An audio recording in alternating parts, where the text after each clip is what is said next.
ನನಗೆಲ್ಲ ಅವ್ರು ಕೊಡಪ್ಪ ಕ್ಯಾಮ್ರಾ ಅವ್ರಿಗೆ, ಅವ್ರಿಗೆ ಇಟ್ಕೊಳ್ಳೋಣ ಕ್ಯಾಮ್ರಾದವ್ರಿಗೆ. ಇಟ್ಕೊ, ನನ್ನ ಕ್ಯಾಮ್ರಾ ಸ್ವಲ್ಪ ಇದಾಗುತ್ತೆ, ನನ್ನ ಕ್ಯಾಮ್ರಾ ಬಿಸಿ ಆಗ್ಬಿಡುತ್ತೆ.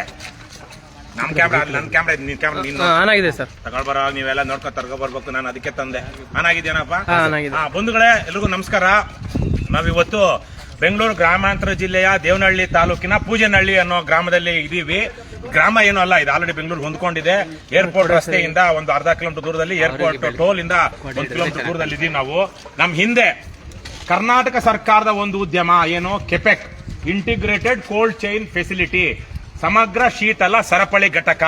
ಇದೊಂದು ಸರ್ಕಾರದ ಒಂದು ಉದ್ಯಮ. ಯಾವುದು? ರಾಜ್ಯ ಸರ್ಕಾರದ ಒಂದು ಉದ್ಯಮ. Managed by Fiza global agro ventures private limited. ಇವತ್ತು ಸರ್ಕಾರ ಬಹುಶಃ 100 ಕೋಟಿ ರೂಪಾಯಿ ಖರ್ಚು ಮಾಡಿ ಜನರ ತೆರಿಗೆ ಹಣವನ್ನು ಯಾರಪ್ಪನ ಮನೆಯಿಂದನೋ ತಂದಲ್ಲ, ನಮ್ಮ ನಿಮ್ಮ ಶ್ರಮಾರ್ಜಿತವಾದಂತಹ ಬೆವರ ಹನಿಯಿಂದ ನಾವು ಕೂಡಿಸಿ ಸಂಪಾದನೆ ಮಾಡುವ ಹಣದಲ್ಲಿ ಸರ್ಕಾರಕ್ಕೆ ನಾನಾ ರೀತಿಯಲ್ಲಿ ತೆರಿಗೆ ಹೋಗುತ್ತೆ. ಆ ತೆರಿಗೆಯ ಆ ತೆರಿಗೆ ಹಣದಲ್ಲಿ ರೈತರು, ಸುತ್ತಮುತ್ತಲ ಬೆಳೆ ಬೆಳೆಯುವಂತಹ ರೈತರು ಕೋಲ್ಡ್ ಸ್ಟೋರೇಜ್ ಅಲ್ಲಿ ಇಟ್ಟು ಅವರ ಬೆಳೆಗೆ ಬೆಲೆ ಬಂದಾಗ ಮಾರೋದಿಕ್ಕೆ ಅನುಕೂಲವಾಗಲಿ ಅಂತ ಹೇಳಿ ರಾಜ್ಯ ಸರ್ಕಾರ ಅನೇಕ ಕಡೆ ಈ ತರ ಕೋಲ್ಡ್ ಸ್ಟೋರೇಜ್ ಫೆಸಿಲಿಟಿಗಳನ್ನ ಕಟ್ತಾ ಇದೆ. 100 ಕೋಟಿ ರೂಪಾಯಿ ಖರ್ಚು ಮಾಡಿ ಖಾಸಗಿಯವರು ಕೋಲ್ಡ್ ಸ್ಟೋರೇಜ್ಗಳನ್ನ ಕಟ್ಟಿ ಅದರಲ್ಲಿ ಕೋಟ್ಯಾಂತರ ರೂಪಾಯಿ ದುಡಿಮೆ ಮಾಡ್ತಾ ಇದ್ದಾರೆ. ಯಾಕಂದ್ರೆ ಅದು ಕೆಲವೊಂದು ಪೆರಿಷಬಲ್ ಗೂಡ್ಸ್ ಅಂತ ಏನು, ಪ್ರೊಡ್ಯೂಸ್ ಅಂತ ಏನಿರುತ್ತೆ ಅಗ್ರಿಕಲ್ಚರ್ ಅಲ್ಲಿ, ಕೃಷಿನಲ್ಲಿ ತರಕಾರಿಗಳು, ಹಣ್ಣು ಹಂಪಲು ಈ ತರದನ್ನ ಅವು ಹಾಗೆ ಬಿಟ್ರೆ ಕೆಟ್ಟೋಗುತ್ತೆ. ಹಾಗಾಗಿ ಅದನ್ನ ಕೋಲ್ಡ್ ಸ್ಟೋರೇಜ್ ಅಲ್ಲಿ ಇಟ್ಟು ಬೆಲೆ ಬಂದಾಗ ಆವತ್ತಿನ ಸಪ್ಲೈ ಅಂಡ್ ಡಿಮ್ಯಾಂಡ್ ತಕ್ಕನಾಗಿ ಸಪ್ಲೈ ಮಾಡಿದ್ರೆ ಒಳ್ಳೆ ಬೆಲೆ ಬರುತ್ತೆ ಅಂತ ಹೇಳಿ ಅದಕ್ಕೆ ಅನುಕೂಲವಾಗಲಿ ಅಂತ ಕೋಲ್ಡ್ ಸ್ಟೋರೇಜ್ ಮಾಡಿರುವಂತದ್ದು. 100 ಕೋಟಿ ರೂಪಾಯಿ ಇದೆ. ಇಲ್ಲಿ ಎಷ್ಟು ಕೋಟಿ ಖರ್ಚಾಗಿದೆ ಗೊತ್ತಿಲ್ಲ, ಏನಿಲ್ಲ ಅಂದ್ರೂ ಇದು ಸಾಮಾನ್ಯವಾಗಿ ಖಾಸಗಿಯವರು ಮಾಡಿದ್ರೆ ಒಂದು 5-10 ಕೋಟಿ ಮುಗಿಸ್ತಾರೆ. ಆದ್ರೆ ಸರ್ಕಾರದಲ್ಲಿ ಇದು 20-30 ಕೋಟಿ ಇನ್ನೂ ಖರ್ಚಾಗಿರ್ಬೋದು. ಇದಕ್ಕೆ ಸುಮಾರು 400 ಅಡಿ ಉದ್ದಕ್ಕಿದೆ. ಹೀಗೆ ಒಂದು 100 ಅಡಿ 100-120 ಅಡಿ ಅಗಲದಲ್ಲಿ ದೊಡ್ಡದಾಗಿ ಕಟ್ಟಿದ್ದಾರೆ ಪೂಜೆನಹಳ್ಳಿ ಏರ್ಪೋರ್ಟ್ ಪಕ್ಕದಲ್ಲಿ. ಯಾಕಂದ್ರೆ ಏರ್ಪೋರ್ಟ್ ಪಕ್ಕದಲ್ಲಿ, ಯಾಕೆಂದ್ರೆ ಏರ್ಪೋರ್ಟ್ ಇಂದ ಬೇರೆ ಕಡೆಗೆ ಎಕ್ಸ್ಪೋರ್ಟ್ ಮಾಡೋದಕ್ಕೆ ಅನುಕೂಲವಾಗಲಿ ಅಂತ. ಇದನ್ನ ಈಗ manage by Fiza global agro ventures private limited. ಇಲ್ಲೇನಾದ್ರೂ ರೈತರ ಉತ್ಪನ್ನಗಳನ್ನ ಇಲ್ಲಿ ಸ್ಟೋರೇಜ್ ಮಾಡ್ತಾ ಇದ್ದಾರಾ ಅಂದ್ರೆ ನೋಡಿದ್ರೆ ನಮ್ಗೆ ಬಹಳ ಏನು ಗಜಿಬಿಜಿಯಾದ ವಾತಾವರಣ ಅಲ್ವೇನಪ್ಪ? ಗಾಡಿ ಇದೆಯಾ? ಒಂದು ಗಾಡಿ ನಿಂತಿಲ್ಲ, ಯಾವ್ದೋ ಕಿತ್ತೋಗಿರೋ ಒಂದು ಗಾಡಿ ಇದೆ, ಅದು ಕೆಲಸ ಮಾಡ್ತಿದ್ದೇನೆಯಾ? ಗಾಡಿ ವರ್ಕಿಂಗ್ ಅಲ್ಲಿ ಇಲ್ಲ. ಅಲ್ಲೊಂದಷ್ಟು ಇದಿದೆ, ಬಾಕ್ಸ್ಗಳಿದೆ. ಇಲ್ಲಿ ಯಾವುದೇ ರೀತಿಯ ಸ್ಟೋರೇಜ್ ಇಲ್ಲ. ಆದ್ರೆ 2 ತಿಂಗಳ ಹಿಂದೆ ಇದರಲ್ಲಿ ಈ ಸ್ಟೋರೇಜ್ ಫೆಸಿಲಿಟಿಯಲ್ಲಿ ಏನಿತ್ತು? ರೆಡಿಮೇಡ್ ಬಟ್ಟೆಗಳಿದ್ವು, ಮಸಾಲೆ ಪದಾರ್ಥಗಳಂತೆ ಅವಿದ್ದು. ಹಾಗಾಗಿ ಇದು ಯಾರೀಗ ಮ್ಯಾನೇಜ್ ಬೈ ಯಾರು? Fiza global agro ventures limited.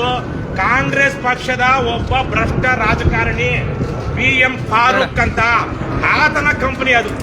ಆತನಿಗೆ ಮ್ಯಾನೇಜ್ ಮಾಡೋದಿಕ್ಕೆ ಈ ಕೆಪೆಕ್ ಅವ್ರು ಕೊಟ್ಟಿದ್ದಾರೆ. ಅದು ಕಾಂಗ್ರೆಸ್ನವರು, ಬಿಜೆಪಿ ಅವರು ಇರ್ಲಿ, JDS ಅವರು ಇರ್ಲಿ, ಅವರು ಈ ತರ ಯೋಜನೆಗಳು ಮಾಡೋದೇ ಅವರಲ್ಲಿರುವ ಕಳ್ಳರಿಗೆ, ಕದೀಮರಿಗೆ ಅನುಕೂಲ ಮಾಡ್ಕೊಡೋದಿಕ್ಕೆ, ಜನರಿಗೆ ಅನುಕೂಲ ಮಾಡ್ಕೊಡೋದಿಕ್ಕೆ ಆಗೋದು ಅಲ್ಲ. ಇವತ್ತಿಲ್ಲಿ ಏನು ಒಳಗಡೆ ಎಲ್ಲ ಖಾಲಿ ಅಲ್ವೇನಪ್ಪ? ಒಳಗಡೆ ಖಾಲಿ ಇದೆ. 2 ತಿಂಗಳ ಈಗ ನೀವು ಬರೀ ಏನು ಇಲ್ಲ. ನಾನು ಯಾಕೋ ಇಲ್ಲಿಗೆ ಪೂಜೆನಹಳ್ಳಿಲಿ ಇದ್ದಂತ ಒಂದು ಭೂ ಅಕ್ರಮದ ಬಗ್ಗೆ ಮಾತಾಡೋದಕ್ಕೆ ನಾವು ಬಂದ್ವಿ. ಏನಿರಬಹುದು ಅದು ಆ ವಿಚಾರ ತಿಳ್ಕೊಳ್ಳೋದಿಕ್ಕೆ. ಪೂಜೆ ಇಲ್ಲ ಅಣ್ಣ, ಸುಮ್ಮನೆ ಕೇಳ್ಕೊಂಡ ಪೂಜೆನಹಳ್ಳಿ ಅಂತ ಗೂಗಲ್ ಮಾಡಿದೆ. ಗೂಗಲ್ ಮಾಡಿದ ತಕ್ಷಣ ಬಂದಿದ್ದು ಇದೇ ವಿಚಾರ.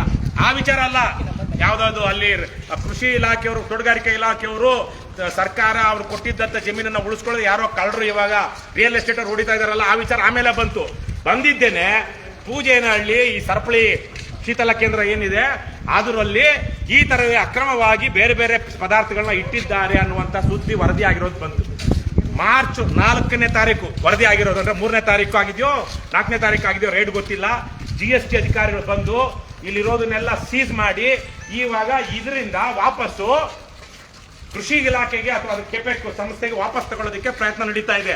ಆಗಿದೆಯೋ ಇಲ್ವೋ ಗೊತ್ತಿಲ್ಲ. ಈಗಾಗಲೇ ಆ ಫಾರೂಕ್ ಇವರೆಲ್ಲ ಸೇರಿದಂತೆ ಸರ್ಕಾರದ ಯಾವ ಮಂತ್ರಿಗಳನ್ನ, ಯಾವ ಅಧಿಕಾರಿಗಳನ್ನ ಬುಟ್ಟಿಗೆ ಹಾಕೊಂಡು ಏನ್ ಮಾಡ್ಬೇಕೋ ಎಲ್ಲ ಮಾಡ್ಕೊಂಡಿರ್ತಾರೆ. ಇವತ್ತು ಇದು ಖಾಲಿ ಇದೆ. ಸರ್ಕಾರದ ಆಸ್ತಿಗಳು, ಜನರ ತೆರಿಗೆ ಹಣದಲ್ಲಿ ಕಟ್ಟಿರುವಂತಹ ಆಸ್ತಿಗಳು ಹೀಗೆ ಇವತ್ತು ಉಪಯೋಗಕ್ಕೆ ಬರ್ತಾ ಇಲ್ಲ. ಮೂರ್ಖರು ನಾವು, ಶತಮೂರ್ಖರು, ಅಯೋಗ್ಯರು ಇವತ್ತಿನ ನಾವು ಭಾರತದಲ್ಲಿ, ರಾಜ್ಯದಲ್ಲಿ ವಾಸ ಮಾಡ್ತಿರುವಂತಹ ಜನರು. ನಮ್ಮ ಕಷ್ಟದ ದುಡಿಮೆ ಹಣವನ್ನ ಸರ್ಕಾರ ತೆರಿಗೆ ಕಟ್ತೀವಿ. ಆ ತೆರಿಗೆ ಹಣ ಏನಾಗ್ತಾ ಇದೆ ಅಂತ ಪರಿಶೀಲನೆ ಮಾಡುವಂತ ವಿಚಾರ ಮಾಡಲಾರದ ಮತಿಹೀನರಾಗಿ ಕಷ್ಟಪಡೋದು, ಇವರಿಗೆ ಸರ್ಕಾರಕ್ಕೆ ಬೊಕ್ಕಸಕ್ಕೆ ತುಂಬಿಸೋದು. ಅವ್ರು ತಂದು ಈ ತಾರೀಕು ಅವ್ರಿಗೆ ಬೇಕಾದ್ರೆ ಅದರಲ್ಲಿ ಎಷ್ಟೋ ಕಮಿಷನ್ ನೋಡ್ಕೊಂಡು 100 ಕೋಟಿ ರೂಪಾಯಿಗಳ ಪ್ರಾಜೆಕ್ಟು. ಅವ್ರಿಗೆ 10, 20, 30 ಕೋಟಿ ಬಂದ್ರೆ ಸಾಕು, ಮಾಡ್ತಾರೆ, ಹೋಗ್ಲಿ, ಹಾಳಾಗೋಗ್ಲಿ. ಅವಾಗ್ಲಾದ್ರೂ ಉಪಯೋಗಿಸ್ತಾರ? ಇಲ್ಲ, ಇವತ್ತಿಗೂ ಇದು ಉಪಯೋಗಕ್ಕಿಲ್ಲ. ಇಲ್ಲಿ ಬಹುಶಃ ಸುತ್ತಮುತ್ತಲ ಇನ್ಯಾರ್ದೋ ಪ್ರೈವೇಟ್ ಅವ್ರದ್ದು ಕೋಲ್ಡ್ ಸ್ಟೋರೇಜ್ ಫೆಸಿಲಿಟಿಗಳಲ್ಲಿ ಜಾಗ ಇಲ್ಲದೆ 1-2ರಷ್ಟು ಕೊಟ್ಟು ರೈತರು ಅವರ ಕೋಲ್ಡ್ ಸ್ಟೋರೇಜ್ ಅಲ್ಲಿ ಹಣ್ಣು ಹಂಪಲು, ಮಾವಿನ ಹಣ್ಣಿಂದ ಹಿಡ್ಕೊಂಡು, ಟೊಮೆಟೊಯಿಂದ ಹಿಡ್ಕೊಂಡು, ಈರುಳ್ಳಿಯಿಂದ ಹಿಡ್ಕೊಂಡು, ಆಲೂಗಡ್ಡೆಯಿಂದ ಹಿಡ್ಕೊಂಡು ಏನೆಲ್ಲ ಇಡ್ಬೋದು ಅಲ್ಲೆಲ್ಲ ಅಲ್ಲಿ ಇಡ್ತಾ ಇರ್ತಾರೆ. ಆದ್ರೆ ಸರ್ಕಾರದ್ದೇ ಆಗಿರುವಂತ ಈ ಕೋಲ್ಡ್ ಸ್ಟೋರೇಜ್ ಇವತ್ತು ಖಾಲಿ ಬಿದ್ದಿದೆ.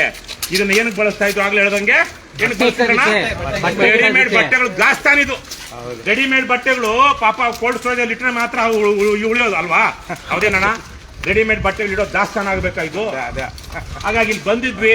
ನಾನು ಅದೇನಿದು ಏನೋ ವಿಚಾರ, ಇದೇನೋ ಪೂಜೆನಹಳ್ಳಿ ಅಂತ ಸರ್ಚ್ ಮಾಡೋದು ಇದು ಬರ್ತಾ ಇದೆಯಲ್ವಾ ಅಂತ ನೋಡಿದ್ದಕ್ಕೆ, ಅದ್ರ ಮುಂದೆನೆ ಹೋಗಿದ್ದಕ್ಕೆ ಒಳಗಡೆ ಅಲ್ಲೇನೋ ಬೇರೆ ನೋಡ್ತಿರುವಾಗ ಅದೇನು ಪದೇ ಪದೇ ಬರ್ತಿದ್ದರಿಂದ ಇದನ್ನ ಕೋಲ್ಡ್ ಸ್ಟೋರೇಜ್ ಆಗಲೇ ಓದಿದ್ದೇನೋ ಇತ್ತಲ್ಲ ಅಂತ ನೋಡಿ ಮತ್ತೆ ನಾನು ಪರಿಶೀಲನೆ ಮಾಡಿದಾಗ ಇದೇ ವಿಚಾರ ಅಂತ ಗೊತ್ತಾಯ್ತು. ಅದಕ್ಕಾಗಿ ಇದನ್ನ ನಾವು ವಿಡಿಯೋ ಮಾಡಿ ಲೈವ್ ಮಾಡಿ ನಿಮ್ಮ ಗಮನಕ್ಕೆ ತರ್ತಾ ಇದ್ದೀವಿ. ಅಧಿಕಾರಿಗಳು ಏನು ಮಾಡ್ತಾರೋ ಅವರಂತೂ ಇವತ್ತು ಮಾನ ಮರ್ಯಾದೆ ಇರುವಂತಹ ಸಂಬಳಕ್ಕೆ ದುಡಿಯುವಂತ ಜನ ಅಲ್ಲ. ಇದ್ದಿದ್ರೆ ಇವರು ಈ ತರಕ್ಕೆ ಸರ್ಕಾರವೇ ಕಟ್ಕೊಟ್ಟಿರುವಂತಹ ರೈತರ ಉಪಯೋಗಕ್ಕೆ ಆಗಬೇಕಾಗಿರುವಂತಹ ಕೋಲ್ಡ್ ಸ್ಟೋರೇಜು ಯಾವುದೋ ಖಾಸಗಿ ಯಾವನೋ ಬಿಲ್ಡರು, ಮಾಫಿಯನೋ ಅಥವಾ ಇನ್ಯಾವನೋ ಬಿಸ್ನೆಸ್ ಮೆನ್ನು ಅವನು ಇನ್ಯಾರಿಗೋ ಬಟ್ಟೆ ಸ್ಟೋರ್ ಮಾಡೋದಕ್ಕೆ, ರೆಡಿಮೇಡ್ ಬಟ್ಟೆ ಸ್ಟೋರ್ ಮಾಡೋದಕ್ಕೆ ಕೊಡ್ತಾನೆ ಅಂದ್ರೆ ನಮ್ಮ ಅಧಿಕಾರಿಗಳೇನು ಅನ್ನ ತಿಂತಾರೋ ಅಮೇಧ್ಯ ತಿಂತಾರೋ ನೋಡ್ಬೇಕಾದವರು. ಹಾಗಾಗಿ ಏನ್ ಕ್ರಮಗಳಾಗುತ್ತೋ, ಏನ್ ಶಿಕ್ಷೆ ಆಗುತ್ತೋ, ಆಮೇಲೆ ಬೇಕಾದ್ರೆ ಅವನಿಗೆ ಈಗ ವಜಾ ಮಾಡ್ತೀವಿ ಅಂತಿದ್ದಾರೆ. ಅದ್ರಲ್ಲಿ ಯಾವ್ದೋ ಒಂದು ವರದಿ ನೋಡಿದೆ, ಅವ್ರು ಕೆಪೆಕ್ಕು ಇದನ್ನ ನಾವು ಟರ್ಮಿನೇಟ್ ಮಾಡ್ತೀವಿ, ಅವ್ರು ಕೊಟ್ಟಿರುವಂತಹ ಅಗ್ರಿಮೆಂಟ್ ಲೀಸು ಅಂತೇಳಿ ಹೇಳ್ತಾರೆ. ಆದ್ರೆ ಟರ್ಮಿನೇಟ್ ಮಾಡಿದ್ದು ಸರಿ, ಇಲ್ಲಿ ತನಕ ಇಷ್ಟು ವರ್ಷಗಳ ಕಾಲ ಇದು ಬಳಕೆಗೆ ಬರದೇ ಇರೋದಕ್ಕೆ, ಬಳಕೆಗೆ ಬಳಸೋದಿಕ್ಕೆ ಆಗದೆ ಇದ್ದಕ್ಕೆ ಏನ್ ದಂಡ ಹಾಕ್ತಿದ್ದಾರೆ? ಸರ್ಕಾರ 100 ಕೋಟಿ ರೂಪಾಯಿ ಖರ್ಚು ಮಾಡಿ ಇಂಥ ಬಿಲ್ಡಿಂಗ್ಗಳನ್ನ ಕಟ್ಟುತ್ತೆ, ಎಲ್ಲಿ ಉಪಯೋಗಕ್ಕೆ ಬರ್ತಾ ಇದೆ? ಇಲ್ಲಿರುವಂತ ಅಧಿಕಾರಿಗಳಿಗೆ, ಕೃಷಿ ಇಲಾಖೆ ಅಧಿಕಾರಿಗಳು ಅವರದೇ ಕಾಂಪೌಂಡ್ ಒಳಗಡೆ ಇದು ಅಲ್ವಾ? ಕೃಷಿ ಅಲ್ಲ, ತೋಟಗಾರಿಕಾ ಇಲಾಖೆ, ತೋಟಗಾರಿಕಾ ಇಲಾಖೆಯ ಕಾಂಪೌಂಡ್ ಒಳಗಡೆ ಇರುವಂತದ್ದು. ಅಲ್ಲೊಬ್ಬ assistant, senior assistant director office ಇದೆ. ಅವನು ಇದ್ರ ಮೂಲಕನೇ ಹೋಗ್ಬೇಕು. ನೋಡಪ್ಪ, ಇದು ಮೇನ್ ರೋಡ್ ಆ ಕಡೆಯಿಂದ, ಅದೇನಾ ಹೈವೇ? ಅದೇ ಹೈದರಾಬಾದ್ ರಸ್ತೆ ಅಲ್ವಾ? ಹೈದರಾಬಾದ್ ರಸ್ತೆ ತಾನೆ, ಬೆಂಗಳೂರು ಹೈದರಾಬಾದ್ ರಸ್ತೆ. ಅಲ್ಲಿ ಸರ್ವಿಸ್ ರೋಡ್ ಅಲ್ಲಿ ನೇರವಾಗಿ ಇದಕ್ಕೆ ಇದಿದೆ, ಏನು ಒಳಗಡೆ ಬರೋದಕ್ಕೆ ದಾರಿ ಇದೆ ಅಲ್ಲಿಂದ, ಸರ್ವಿಸ್ ರೋಡ್ ಇಂದ.